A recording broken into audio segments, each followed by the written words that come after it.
حقنا والله كيا مدوى اللي استاجا لكن كيل جارة وقدام بيستوي سوماليا هيركا استعمارك وفلايو iyo waxa taageeray idabariifkoodu ay filayaan uma suurtoobis waa naqaan waxay haamin hayaan ma gaarayaan waa lu go'aya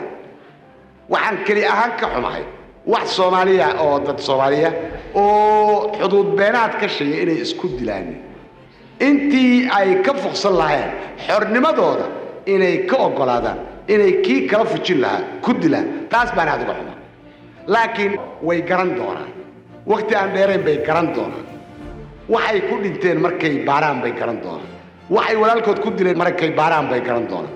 waxa ku shaqaysanaya waxa u yihiin markay baaraan bay garan doonaan shaki iiga jira ma jiro inay maalin ka horjeesanayaan waxaanu leenahay waa taxamil iyo waqti marka waa huba waa waqti weeyaan waa garashada maqan baa soo noqon beentii dhalanteedka way garan doonaan taasu waa inta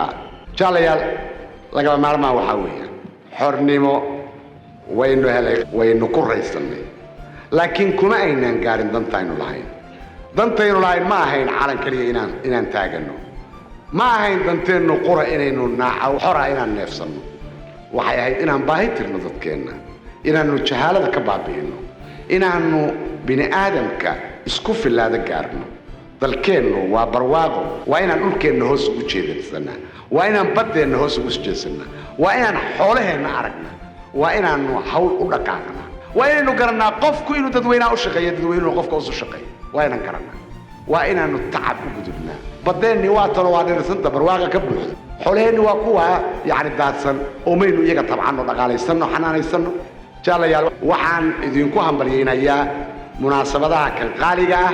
shacbiga Soomaaliyeed qaaliga ku ah inaga qaaliga inuga ah kuwa